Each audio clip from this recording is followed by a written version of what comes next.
Salut à toutes et tous, bienvenue sur Web Girondin. On se retrouve pour le débrief, le top et le flop, les tops et les flops de ce Rennes-Bordeaux, 19e journée de Ligue 1, dernier match de l'année 2019. J'en profite pour vous remercier d'avoir suivi les tops et les flops toute cette année et d'avoir suivi en même temps l'actualité des Girondins sur Web Girondin. On a vécu énormément de choses, on en a débriefé des matchs. Et pas des moindres, hein. On a débriefé des beaux matchs, des matchs un peu plus compliqués. Si on fait la balance, je pense qu'elle est sur cette année 2019 plus du côté négatif, hein. Je pense que j'ai dû débriefer plus de défaites que de victoires. En tout cas, ce soir, j'ai l'impression que pour ce match qui clôture l'année 2019, cette 19e journée de Ligue 1, j'ai l'impression de débriefer un match que j'ai déjà débriefé 1000 fois cette saison, même si je vais essayer de trouver des choses positives à dire, parce qu'il faut rester positif. Et ce soir, même si c'est notre 4e défaite consécutive, il y a des choses positives. En tout cas, je vais essayer d'en trouver et d'en chercher, mais je ne vais pas non plus me mettre la main devant les yeux et ne pas voir les problèmes là où il y en a et les choses moins bonnes, mais s'il y en a eu, je vais en parler également. Alors, Bordeaux s'incline 1-0 face à Rennes, but de Niang à la 82e minute de jeu. Jusque-là, Bordeaux a souffert dans ce match. On a été un peu mieux en début de deuxième mi-temps. Le discours du coach a dû faire son effet, mais je trouve que finalement c'est un score logique. Logique, oui, voilà. C'est naturel que le Stade Rennais se soit imposé. Pourquoi? Parce qu'ils ont dominé, ils ont eu les plus grosses occasions. Benoît Costil a retardé l'échéance avec 3 parades, puisqu'il y a une double parade, plus une parade. Dans ce match, les frappes sont passées au ras des poteaux. Et à un moment donné, il fallait que ça soit dedans. Bordeaux qui n'a toujours pas marqué, c'est notre 3e match consécutif sans marquer, notre 4e défaite consécutive, on plonge à la 13e place de Ligue 1. Donc c'est vrai que c'est compliqué quand tu sais qu'il y a un mois on était 3e du championnat et depuis ce match à Marseille, cette deuxième mi-temps ratée, on a l'impression qu'elle nous a plombé complètement le moral à cette mi-temps face à Marseille. Et il y a des choses dans le groupe qui ne sont pas digérées, mais il va falloir vite les digérer, il y a la trêve pour le faire, pour repartir positivement et de bon pied, parce que si on ne gagne plus, ça va commencer à piquer. Donc je ne vais pas tirer la sonnette d'alarme. Mais c'est vrai qu'on clôture cette année 2019 et cet exercice, cette première moitié de saison sur une 13e place décevante. Moi, ça me déçoit parce qu'on a montré tellement de bonnes choses dans ce début de saison que c'est décevant de terminer l'année comme ça. Voilà. 13e, tu as fini la saison précédente 14e, la 13e, avec plein de choses qui se sont mises en place. Il va falloir qu'on ait les résultats, qu'on ait des résultats positifs et durables. Le plus dur dans la performance sportive, c'est d'avoir des résultats durables. Être bon à un match, c'est facile, mais être bon 4 matchs de suite, c'est plus compliqué. Et c'est ça qu'il faut qu'on arrive à faire. Voilà, donc Paulo Sousa a du pain sur la planche. Allez, après ce préambule, je vais faire les tops et les flops de ce Rennes-Bordeaux. Défaite 1-0, je le rappelle. Donc la composition d'équipe, Costil, Mescher, Koscielny, Pablo, Basic, Otavio, Benito, Kalou, Adli, Depréville, Briand. Les surprises, c'est quoi? C'est Basic à la place de Tchouaméni, c'est Mescher qui remplace Jovanovic, mais ça, c'est pas une surprise, parce qu'il a tellement été à côté de la plaque face à Brest qu'il ne pouvait pas être aligné. L'autre surprise pour moi, c'est de voir encore Benito titulaire. Loris Benito, je trouve que, j'avais déjà dit, et je vais encore le redire lorsque je vais le juger, je trouve qu'il est absent et que sa performance n'est pas au niveau. Voilà. Donc il nous faut un bon Loris Benito pour avoir un bon Bordeaux, ou alors il faut trouver un autre joueur capable d'élever son niveau de jeu sur ce côté gauche. Donc moi c'est une surprise de le voir aligné là. Après Briand en pointe, qui a joué tout le match, Jimmy Briand, mais on n'a pas d'attaquant. Il n'y a aucun autre attaquant de pointe au Girondins de Bordeaux. Et c'est vrai que quand tu vois, donc il a fait des choix dans son groupe, Paulo Sousa, il a choisi de laisser Camano, de laisser Aïd Benasser et de laisser Sabali. Maja est blessé, et tu t'aperçois qu'on n'a pas d'attaquant de pointe, et tu t'aperçois que l'effectif, il est très réduit en qualité. Et c'est vrai que ça résonne un peu plus dans nos têtes. En tout cas dans ma tête, tous les mots du coach de Paulo Sousa concernant l'effectif et sa qualité et sa valeur.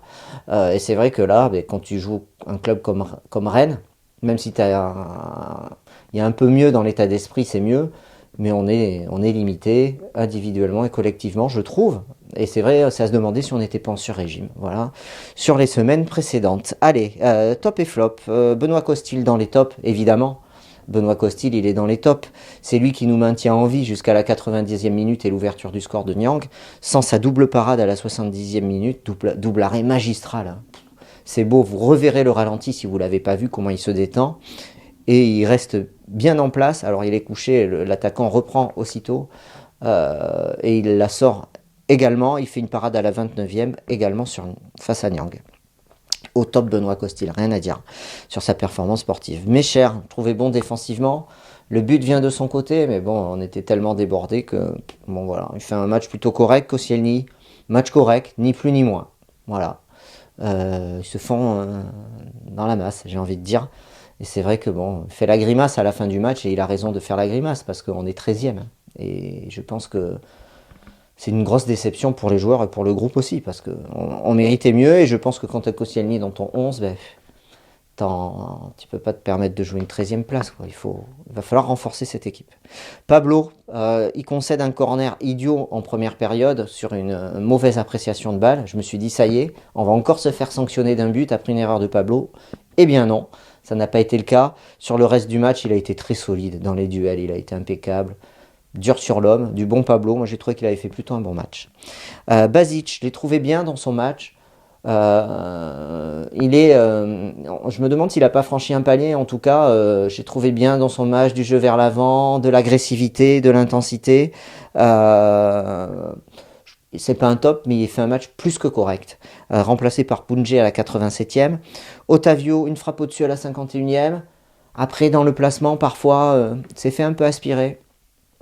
Par le jeu adverse et du coup il se faisait prendre dans le dos. Attention, voilà. Après, à part cette frappe à la 51e, c'est vrai qu'offensivement, nos deux milieux de terrain n'ont pas apporté. Benito, alors je prends des notes et je vais vous dire ce que j'ai noté. J'ai trouvé énormément de pertes de balles de sa part. J'ai mis catastrophique. Alors c'est peut-être un peu exagéré, mais je trouve soit il est fatigué, soit il a un problème de confiance, soit il a un problème de concentration, mais il y a beaucoup de pertes de balles et il a une occasion énorme à la 54e minute. Mais comme il est un petit peu en retard, il n'est pas bien placé. Alors après, on ne sait pas si c'est le fait qu'il est en retard parce qu'il n'est pas bien physiquement, s'il est en retard parce qu'il n'est pas attentif et pas concentré. En tout cas, il est mal placé et il a peut-être la plus grosse occasion de Bordeaux. Il la met au-dessus. 54e minute, ça peut changer aussi le cours du match. Remplacé à la 84e par Tchouaméni. Kalou, je le mets dans les tops Kalou parce que c'est un des rares joueurs bordelais qui a essayé de faire la différence offensivement et qui a été efficace. 72e, une frappe à du poteau, une nouvelle frappe à la 86e, dynamiteur, dribbleur, il passait le ballon, mais offensivement on a tellement peu d'animation offensive, je trouve, que malgré la qualité de son jeu et de sa performance individuelle, ça n'a pas apporté au collectif. Yacine Adli, je mets dans les flops. Alors c'est vrai qu'il c'est un jeune joueur, il a besoin de progresser, mais je trouve que dans ce match, il a eu beaucoup de pertes de balles, effacé lui aussi dans le jeu, surtout en deuxième mi-temps où on l'a pas vu. Hein. Je sais pas, soit il se rend pas disponible, soit ses coéquipiers le trouvent pas, mais en tout cas il a touché très peu de ballons.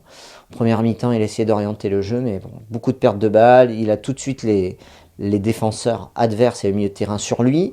Et techniquement, il n'a pas encore la capacité de s'en sortir. Donc bon, il faut qu'il progresse. Voilà, c'est un jeune joueur, il doit progresser. On le sait, il faut être patient avec lui. En tout cas, sur ce match, c'est raté.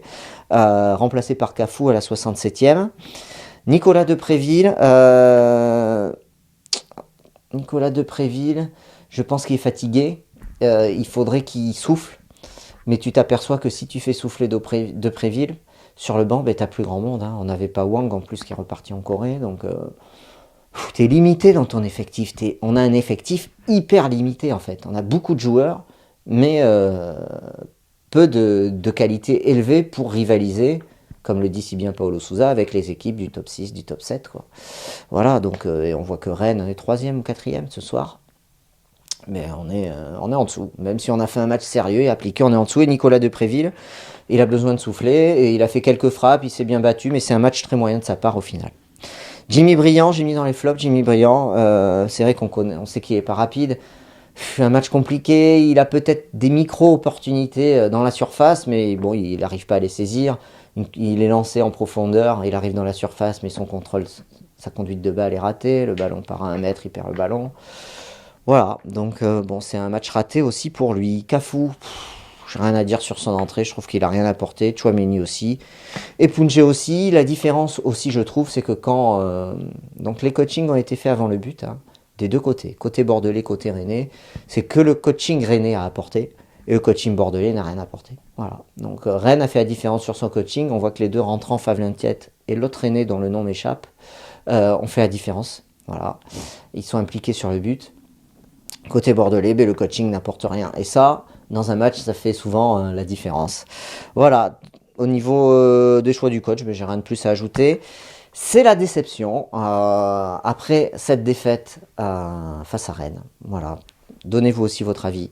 Dans les tops et les flops, merci à tous de suivre ces tops et flops avec nous, les directs également sur Web Girondin. Si vous n'êtes pas abonné à notre chaîne YouTube, abonnez-vous, comme ça vous pourrez profiter de toutes les émissions que nous allons faire pendant la trêve et surtout la première, ça sera le talk. C'est lundi soir, c'est en direct, on ne fait pas de pause pendant cette trêve, vous aurez des talks tous les lundis soirs en direct de 19h30 à 21h. Comme d'habitude, l'actualité elle continue avec le Mercato, vous savez qu'on traite le Mercato sur Web Girondin, on le suit, et on fera bien sûr les clubs Mercato Bordeaux qui reviennent cet été, ça avait bien fonctionné, on a vu des bons retours de votre part, donc on recommence ça dès le 2 janvier, le premier club Mercato, mais en attendant, l'actualité elle est sur Web Girondin, je vous souhaite une bonne soirée, une bonne journée et je vous dis à bientôt, salut.